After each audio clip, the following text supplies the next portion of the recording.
Hey guys, welcome back to another episode of the No BS podcast with me and Laura. Laura. Hey, it's me. It's us, and we're back somehow. Not for long. I am so happy that you guys received our podcast well, and we're so excited to make another episode. So Yeah, we got lots of nice positive comments from the community, which was nice. Maybe one not so positive comment in that last video. We see you. Shut up. Yeah, we've got some great ideas now, and we've got loads to talk about. So let's get into it. What were we talking about today? So on one of the comments from the last podcast, we seen that Jodie had left a comment saying, how do we recommend that she markets a press-on nail business? Yeah, and I think some people might think, oh, that's got nothing to do with me because I'm a nail tech and I do nails for people. But there might be moments of time where actually you can't do nails on people. Think about lockdown. Or you just want to do a side hustle and make a little bit extra money. Yeah. So it might not apply to you right now, but I would still listen in for the advice that we're going to give because we've got some good notes. Plus, it's still relevant to any business. So yeah, exactly. So should we get straight into it? If I was starting from scratch, who's my target market? Okay, so with any business, it's always good to know your demographic, no matter what it is that you're doing. But when it comes to a really niche product that you're selling, like press-on nails, it's especially important to understand your demographic, I would say. So a couple of people, like types of people I've written down. So first of all, you're going to look at nurses and people that are like in the kind of medical industry, because typically they're people that can't get their nails done because of the chemicals that are in them, or for whatever reason, they're not allowed to wear nails for their jobs. So whenever they want to wear nails, it's usually for like a one-time off experience, like a night out or something like that. Or if they're going on holiday, in which case they would maybe opt for press-on nails. Other types of people. Well, my friend Sophie, she is an oncologist or training to be an oncologist, and she got her nails done to go on holiday, and she had such a stress when she came back because she needed them off to go back to work, but she couldn't get an appointment. So stuff like marketing that way would be really good, actually. Yeah, just thought like that. Less hassle trying to book an appointment for a professional removal, and then sometimes what happens is they need them removed for going back to work, and they end up ripping them off and damaging their nails. Yeah. So press-on nails is a great alternative in that solution for sure. Other types of people as well, I thought about religious people. So I have a friend that prays regularly. She's Muslim and she can't actually have anything on her nails when she's doing that. So press-on nails is a go-to for her. I was thinking minors. Like my mum wouldn't let my little sister go get her nails done for a long time because she was like, "You're not doing that. You're gonna damage your nails." And young people just don't know how to look after gel manicures at all. No, not at all. She just even when she was finally allowed to go, she just like ripped them off. Yeah. So no wonder. But you could market them towards younger people, saying this is a safer, not maybe less damaging way for you to have nice nails because they're not going to rip them off. Yeah. And you also mentioned like allergies as well. So people that have allergies to gel nail products, gel allergies typically are the most risky in their wet form, like a gel's wet form. So I would assume that clients could be okay with it in its cured form. As long as you're obviously like wiping off the inhibition layers and stuff like that, then maybe that could be a good alternative to them, using ABS plastic tips and for those people in that case. And they don't need to miss out. So yeah, just figuring out who the product is like marketed to is really important. Yeah, because otherwise you'll be on there like speaking into the void. Yeah. Yeah. Knowing who you want to see the product is the most important thing, I would say. Yeah. So I think the next question would be, where do you sell that? Because obviously people aren't coming into a salon. So what kind of platforms, where are you going to go? So I think Etsy is actually a really great platform to be selling that type of product on. I was like a little entrepreneur back in the day. I had my own businesses. She actually did everything. She did everything. She had her finger in every pie. I'm one of those people that refuses to believe I've got ADHD, but I have every symptom of it. As soon as I pick up like a special interest or hobby, I'm like, I can make a business out of this. Same. And the amount of times that I have like spent so much money investing in everything I would need to do another business. Yeah, I've got like all the candle making equipment. I've got lots of sewing stuff, art supplies, nail stuff. It's like me with my Cricut. I make custom Oh everything. my God, remember we were going to make a whole ass wedding planning business at one point? Oh, and then the content for wedding planning. Anyway, so having all of these little side hustles in my life, I found the best platform to sell things on, all my little trinkety things on. Oh my God, I had a clay trinket business as well. Oh, I recently made like 1 million clay fridge magnets. Sell them on Etsy as well. Stuff, little niche stuff like that. Sell it on Etsy. Like people on Etsy love that stuff. It's just, it does so well there. And people that are on Etsy appreciate the value of handmade items and are more willing to pay a luxury price point for it. I think that works better as a small business rather than setting up your own website, like setting up a Shopify, which is quite expensive. Exactly. It makes it super easy to do. So another thing that is easy to do is I can't remember if there's a certain amount of followers you need to have a TikTok shop, but I think it's 1,000. 1,000. It might have changed since the last time I looked at it, but I think it's 1,000. TikTok shop also does make it really easy because it is the same as Etsy, where it literally walks you through step by step. Like, here's where you upload your product. Here's the price. Here's the shipping. I actually does like co-funding shipping and things like that, so you can save a wee bit of money. Obviously, both of these platforms do have fees, but you're like not paying for your own website and all the extra hassle of like going to the post office and things like that. That's a great point as well, because I just remembered that Etsy fees were quite high, and they're probably higher than what I remember them being as well. So factor that in. But the only thing I would say is that it's worth it because you do get traffic from that website. So because it's such a wide span like marketplace for handmade items, people actively go on there and search for things, like so you get traffic from it. Yeah, you're going on there. Whereas like if you have your own website, you're having to get all these people to come to you. Exactly. So I noticed that because the fees were so high whenever I had my little small business, I ended up just going, oh, I can't deal with this anymore. And then I took the shop off and I moved over to a website called Big Cartel, which is just like basically where you create your own domain. And I had the free version of that. But I didn't get any traffic from there whatsoever, so I had to rely on social media marketing to bring the customers to the website. Which could be more expensive as well if you have to run ads and your time. And yeah, it was a lot more effort for little return. So I would say the higher listing fees on Etsy is definitely worth it to get the traffic from it. Now, I haven't actually looked at Etsy to see how competitive it is when it comes to press-on nails. I can imagine it is quite a competitive industry if it's anything like the nail industry. So that's where you need to be really good at them and offer something a little bit different and special than what everybody else is doing, something unique. Yeah, for sure.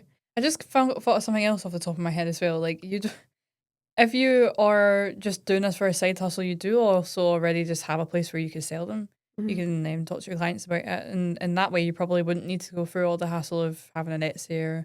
But obviously, it's just figuring out what works for you, because it's not a one size fits all. Yeah, you could be a nail tech that's doing press-on nails as a side hustle. You could be a nail tech that's retired from doing nails and you're doing press-on nails full time. Or if you're what I was, I was not a nail tech at all, and I was using a lot of stuff not trained properly. So we don't like to hear that. Oopsies. So if you're self-taught, then maybe consider doing a course just to familiarise yourself with the chemicals that are actually in gel nail products. Yeah, I would definitely recommend doing that course because you could be doing damage to people. Yeah. Let's be real. And then if you are, highlight that. Yeah. That's going to be a selling point. If you're a trained professional, a trained nail tech, and you're able to offer people nails that are salon quality without the hassle of a salon experience. Some people don't like going to the salon. They don't like getting their nails done. I personally hate it. Every time I get my nails done, I'm like, oh, I get so like restless leg syndrome. Yeah. And I'm like, get me out of here. So if I wasn't a nail order guinea pig, I would probably be a press-on nail client. So targeting people that want that service, but obviously, you know, not having to go through all the hassle of going there, getting it done, spending the time, but making sure that they're aware that it's all professional grade Yeah, There's really- exactly. Because they're more expensive as well. And in my head, as a consumer, I would think that they were worth more. yeah, separating yourselves from the £2 nails that you see in Primark. Mhm. And I know, because I think as well, people don't do that enough when they're doing press on nails. Like, what is special about your press on nails? Like, if you are using, because I know tons of people are doing it with professional grade product, you need to say, this is why my nails are so amazing. Come to me. Yeah, exactly. Like highlighting all of those things that maybe seem like a given to you, but not to the end consumer. Because in the end consumer's mind, they're thinking, why am I going to pay you 30 quid for a set of press on nails when I can jump into Primark and buy a packet for £2, stick them on? That's where you need to know your USPs. So a USP stands for unique selling point, and that's just marketing lingo for what makes you so special. Yeah. You need to tell people that. They don't know it unless you tell them it. And I think sometimes people forget that. I think as well, your USP could be something as simple as you. You are the USP Mhm. because you are a professional nail tech who's supplying you with amazing press on nails. It doesn't need to, you don't need to overcomplicate it as well. Don't think like, oh, I don't know what my USP is, because it could literally be as simple as that. But you need to make sure that you focus on that. Yeah. It can be as niche or as broad as you want it to be. Like maybe you do press on nails and your specific intention with your business is to offer a wide range of nail art. And that's like your thing. Nail art is your thing. Or maybe you're somebody that focuses on having a really inclusive range of nude shades for people. Like, what's your thing? What are you good at? What do you think about using Instagram as a press on nail business? I think definitely, like, it's probably the best place that you could market your portfolio is Instagram.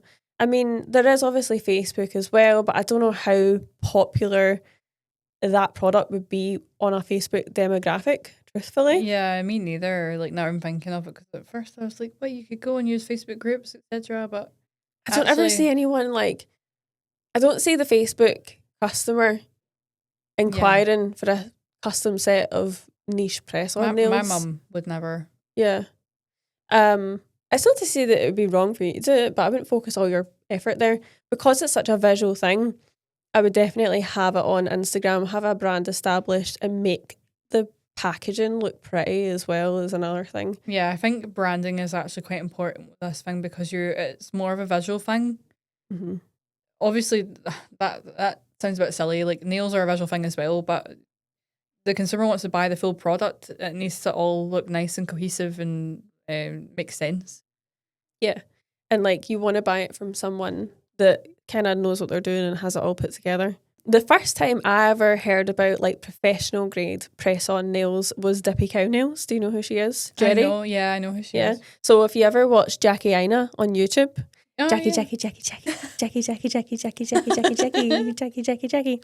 She was the influencer, like an OG beauty YouTuber that introduced me to the world of press on nails. Who was the other person we spoke about earlier? Totally like had serious nostalgia. Oh, Simply Nailogical. Oh my god.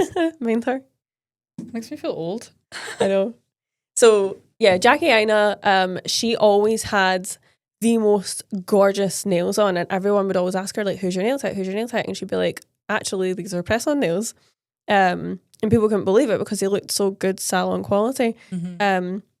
So she said that Dippy Cow Nails was her nail tech, and this was like going way back. I don't know if that's still the case, if she still does her nails or not. But back in the day, that was who it was. And then I followed Jerry from there. Oh, I didn't know that. Yeah, and Jerry has like a press on portal now. So if you ever want like any actual real advice, not from us, from someone that does this for a living, I would definitely check out Dippy Cow Nails press on portal, Jerry's press on portal. And she gives out advice for people starting press on nail businesses. When we had our Sunday service event last year, we had her do a workshop for that, because it is a great extra source of income for nail techs. And it's something that, yeah, I think if you have the time for it, why not? It might even be that this sounds maybe this is silly because I'm not like a nail tech, but maybe you wanted to swatch a bunch of your new colours. You can make a set of press on nails while you're doing that. Mm-hmm. Definitely. It's like cost effective as well. The only thing with that is sizing. So if you're doing a custom set of nails for someone, you would need to send them like sizing kits out and stuff like that. So it is like a whole thing. It's not as easy as you think.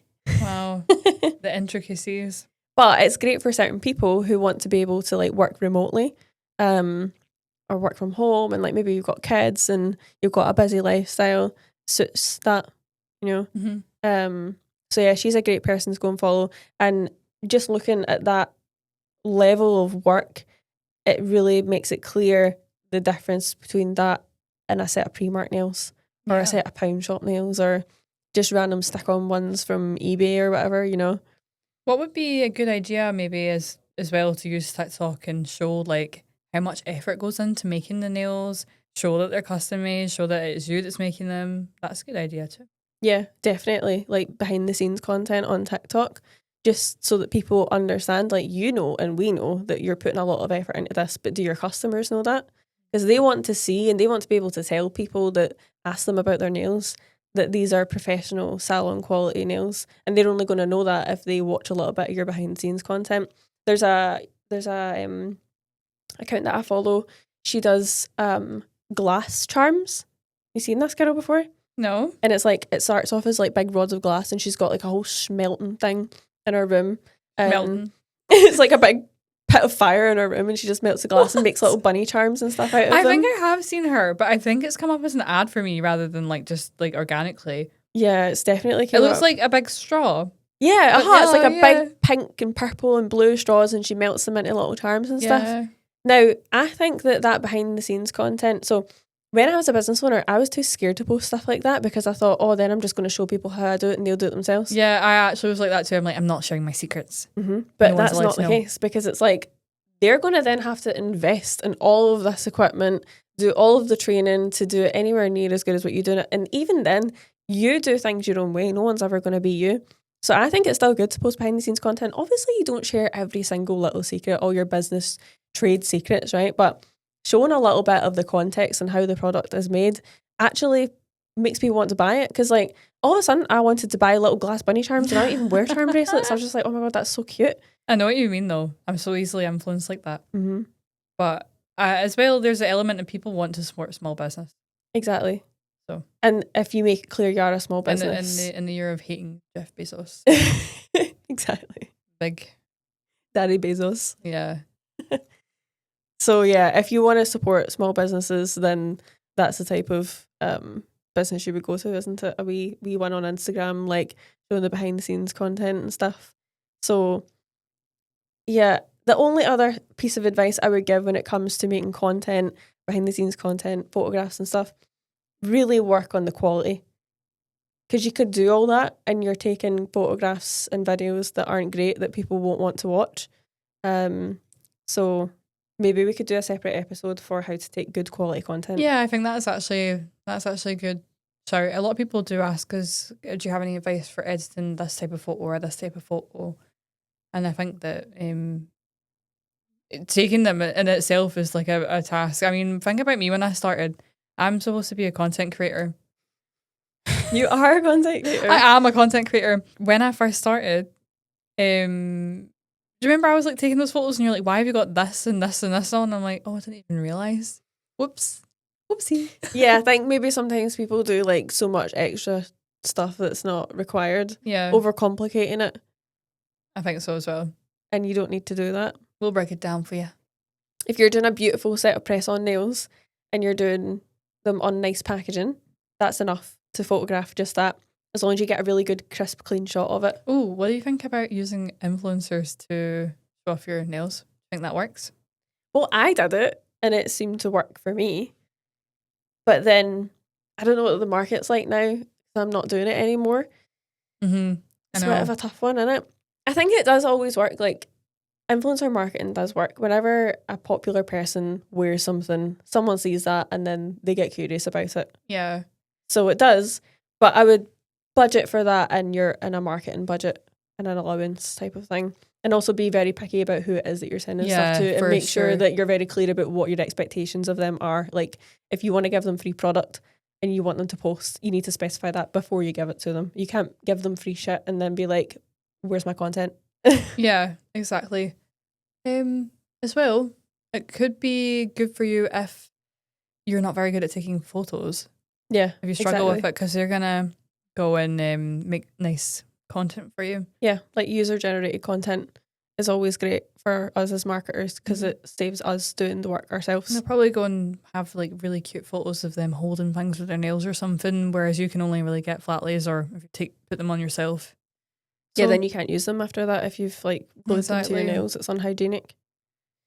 So yeah, there's lots of things that go into a press-on nail business. I think people really underestimate it actually. It's a Well, big, I've already went and underestimated it because I didn't realise about all the sizing it. It's yeah.